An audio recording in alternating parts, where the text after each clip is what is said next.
Ravi Prakash Siliconandhra hospital Kuchipudi super speciality వైద్య సేవలు పూర్తిగా ఉచితం.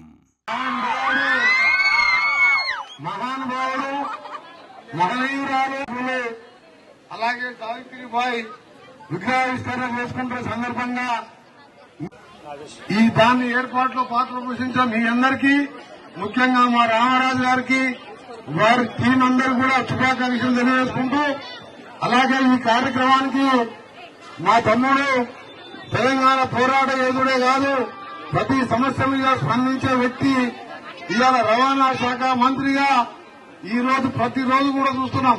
ఒక పక్క నుంచి ఆర్టీసీ బస్సు పోతే పొన్నవానే కనిపిస్తాడు. 60 కోట్ల మంది మహిళలు ఇవాళ ఉచితంగా బస్ ఎక్కి బిడ్డ దగ్గరికి పోతున్నారు, గుడి దగ్గరికి పోతున్నారు, పెళ్లిళ్ళకి పోతున్నారు. ఎప్పుడైనా టైంపాస్ అయితే షాపింగ్ పోతున్నారు, టైంపాస్ కావాలంటే. అయినా మళ్ళా 1000 బస్సులు కొనడం కాదు, 1000 బస్సులు కొనడం కాదు. ఇవాళ మనకు మహానుభావుడు మహనీయులు విగ్రహించడానికి మా రామరాజన్న నా దగ్గరకు వచ్చి ఇంకా జ్యోతిరావు పూలే విగ్రహించన్నా అంటే నేను ఎప్పుడు ఏది డేట్ అని అడగలే, ఓకే అని చెప్పిన. ఇంకా మా రామరాజన్ అంటే నాకు చాలా దగ్గర, వాళ్ళ తమ్ముడు వాళ్ళ ఫ్యామిలీ మెంబర్స్. నేను ఎప్పుడు వాళ్ళ ఇంటికి పోతుండా, ఇంకా ఏదో చెప్పబోతున్నావు, నాకు డేట్ అవసరం లేదు, ఏం అవసరం లేదు. అంత పెద్ద మహానుభావుని విగ్రహావిష్కరణ నన్ను పిలుస్తున్నావు, నువ్వు ఏ డేట్ అయినా వస్తున్నావు అని చెప్పినా ఇలా రావడం జరిగింది. ఇలా రావడంతో కాదు, నాకు చాలా సంతోషం ఏంటంటే నిన్న రాత్రి మద్రాసులో ఉండి ఉదయం 3 గంటలకు 4 గంటలకు లేచి ఎయిర్పోర్ట్కి వచ్చి డైరెక్ట్ గా ఎయిర్పోర్ట్కి వెళ్లి మన నల్గొండ పట్టణానికి తొలిసారిగా మంత్రిగా వచ్చినందుకు మా తమ్ముడు ఉద్యమకారునికి మంత్రి గారి అంటే ఆయన ఒక మంత్రినో ఒక బీసీ నాయకుడో కాదు. తెలంగాణలో ఆ రోజు 13 మందికి బోర్డు లీడర్ గా, ఎంపీలకు నాయకులుగా చిన్న ఏజ్ లోనే పార్లమెంట్ లో సొంత పార్టీ సోనియా గాంధీతో కూడా కొట్లాడాడు. నువ్వు ప్రకటించిన 6 దశాబ్దాల కోరిక మా తెలంగాణ ఇయ్యకపోతే మా పిల్లలు చచ్చిపోతున్నారని చెప్పి ఇక్కడున్న అధికార పార్టీ మా సొంత ముఖ్యమంత్రి కూడా ఇద్దరం కలిసి గట్టిగా ఎదిరించిన వాళ్ళం. అలాంటి వ్యక్తి అలా వస్తుందనగానే అందరూ అంటున్నారు. నాకు కూడా డౌటే ఉండే, లేకపోతే ఈ మొత్తం ఏరియా అంతా కూడా 40,000 మంది వస్తున్నాయి, పొన్నం ప్రభాకర్ వస్తుందండి. ఆయన అంత గట్టి నాయకుడు. ఈ రోజు నాకు చాలా దగ్గర మిత్రులు 35 ఏళ్లకెళ్ళి మేము ఎన్ఎస్ఓ యూత్ కాంగ్ లో పనిచేస్తాం. వచ్చుడే కాదు, ఈ విగ్రహావిష్కరణలో పాల్గొనడే కాదు, 60 బస్సులు కూడా మన నల్గొండకి ఇవ్వడం, మార్కెట్పల్లి డిపోకి కూడా పూర్వ వైభవం తెస్తామని చెప్పి ప్రకటించడం కూడా వారికి జిల్లా ప్రజల తరఫున వారికి ధన్యవాదాలు తెలియజేసుకుంటున్నాం. నల్గొండకి ఇవాళ ఒక 4 డీలక్స్ బస్సులు, ఒక ఏసీ బస్సు ఇవాళ ప్రారంభించుకున్నాం. రేపటికెళ్ళి నడుస్తాయి. మొత్తం త్వరలోనే 5 నల్గొండకెళ్లి ఏసీ బస్సు నాన్ స్టాప్, మా తిరుపతికి ఒక ఏసీ బస్సు, మరొక వచ్చే వారం మరొక హైదరాబాద్ ఏసీ బస్సు కూడా శాంక్షన్ చేస్తూ రాబో కాలంలో ఈ 60 బస్సులే కాదు నల్గొండ జిల్లాలో నాకు, ఎందుకంటే ఆయన ట్రాన్స్పోర్ట్ మినిస్టర్, నేను ఆర్ఎన్బి మినిస్టర్. నేను ఎక్కడ లోన్ ఉంటే నేను చెప్పంగానే ఆయన బస్సు వేస్తాడు. ఎందుకంటే బస్సులు వేసేది ఆయన, రోడ్లు వేసేది నేను. మన ఇద్దరు అన్నదమ్ములం మేము. కాబట్టి తప్పకుండా మన జిల్లా అభివృద్ధి చేసుకుందాం. ఇవాళ సమయం లేదు. వారికి హైదరాబాద్ ఇన్ఛార్జ్ మినిస్టర్ గా పెద్ద బాధ్యత ఉన్నది. ఎక్కువ ఎమ్మెల్యేలు లేకున్నా ఇటు కరీంనగర్ చూసుకుంటూ తెలంగాణ ఆర్టీసీని, నష్టాలున్న ఆర్టీసీని లాభాలకు తెస్తూ, కోట్ల మంది ప్రయాణికులకు ఇలా ఉచితంగా ఇస్తూ, బస్సులు కొనుక్కుంటూ, సంస్థకు కార్మికులకు రావాల్సిన బకాయిలు ఇచ్చుకుంటూ 24 గంటలు బిజీగా ఉండే వ్యక్తి ఇలా హైదరాబాద్ లో కొందరు మా కాంగ్రెస్ నాయకులు కార్పొరేషన్ చైర్మన్ గా బాధ్యత తీసుకుంటున్నాం. ఇందులో పాల్గొంటున్న మా మున్సిపల్ చైర్మన్ బుడికి శ్రీనివాసరెడ్డి గారు, అబ్బాయి నమ్మేశ్వర గౌడ్ గారు, ప్రతి ఒక్కరికి, అలాగే పట్టణ కాంగ్రెస్ అధ్యక్షులు మోహన్ రెడ్డి గారికి, ఈ ప్రాంత కౌన్సిలర్ అశ్విని గౌడ్ గారికి, ఇంకా అందరికీ పక్కకున్న మొత్తం కూడా మీ అందరికీ, మనం చిన్న సభ అనుకున్నాం కానీ ఇంత పెద్ద ఎత్తున సొంతంగా వచ్చిండు. ముఖ్యంగా మా చిన్నారులు ఉన్నారు, మా చెల్లెళ్ళు ఇక్కడ ఉన్నారు. ఆ విగ్రహం ఎన్నికలు చూస్తే ఏం కావాలి మీకంటే, మాకు డిఎల్ స్కూల్ లేవంటే రేపు సాయంత్రం వరకల్లా మీ అంత వన్నితే పంపిస్తా అని చెప్పిన వాళ్ళకి. ఈ స్కూల్ వెనుకనే ఉన్నది. మన ఎస్ఎల్బిసి గురుకులం పైన నేను కలెక్టర్ గారు పోయి అన్నకు ఐఐటి వచ్చింది అమ్మాయికి, ఒక ఇంటర్మీడియట్ లో స్టేట్ ఫస్ట్ ర్యాంకు 440 మార్కులకు 438 మార్కులు వచ్చినాయి. అది నేను 2009లో మినిస్టర్ పెద్ద స్కూల్ కట్టించిన. అక్కడ ఒక వాళ్ళకు ఏమడిగిందంటే, మాకు ఒక లైబ్రరీ సపరేట్ కట్టాలంటే వెంటనే నా సొంతంగా 25-30 లక్షలు పెట్టి లైబ్రరీ బిల్డింగ్ మొదలు పెట్టించిన. స్పోర్ట్స్ మెటీరియల్ కావాలంటే 25. Research-based education, SAP, PEGA certifications, entrepreneurship. KL, deemed to be university. వీళ్ళు రూల్స్ తక్కువ ఉన్నాయి. నేను ఎంపీగా ఉన్నప్పుడు పోయినా మొన్న మినిస్టర్ మొన్న పోయి ఆ వంటలు వచ్చిండు. నాకు వంటకు సరిపోతలేదు. కనీసం 700 మందికి ఉండాలంటే రాత్రంతా వంతున్నాం తరగానం. ఎందుకు నీ బాధ ఏంటంటే 3 స్టవ్లు ఉన్నాయి పెద్దవి. 8 స్టవ్లు అయితే మేము పిల్లలకు టైం కొనగలుగుతామంటే 25,000 లెక్క 2.5 లక్షలు పెట్టి వాళ్ళకు 8 స్టవ్లు కొనిచ్చిన.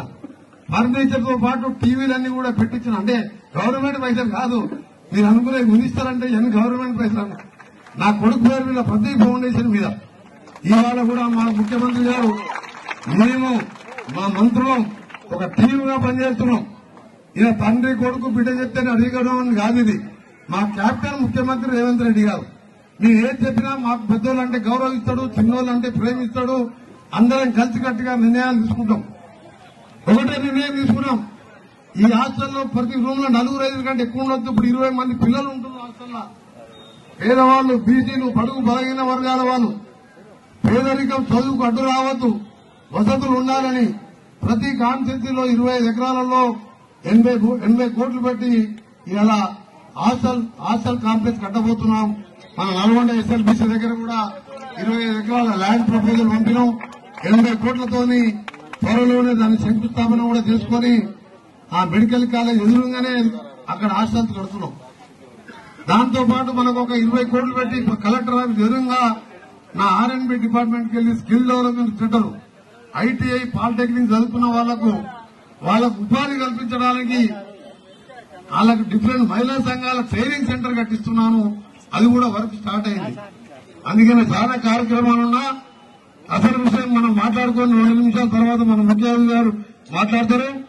సావిత్రిబాయి పూలే ఆ రోజుల్లో ఆ మూఢనమ్మకాలతో మహిళలు, బాలికలు చదువుకోవద్దనే కండిషన్ ఉండేది. ఆమె భయపడుకుంటూ చదువుకుంటూ ఆమె స్కూల్కి పోయి చదువుకునే టైంలో ఆమె బ్యాగ్ లో పుస్తకాలతో పాటు ఒక చీర కట్టుకుని పోయేది, ఎక్స్ట్రా సారీ పెట్టుకుని. ఎందుకంటే బడికి చదువుకుంటే ఆచారం అపచారం అని చదువుకోవద్దని మహిళలు దాని నుంచి పోరాటం చేసి ఆ బుడ్డ బీద తల్లిన మళ్ళా బట్టలు మార్చుకొని చదువుకొని ఒక టీచర్ గా ఆ రోజు 2 భార్యాభర్తలు చదువుతూనే మనం బాగుపడతామని చెప్పి అది కూడా మహిళలు చదువుకోవాలి.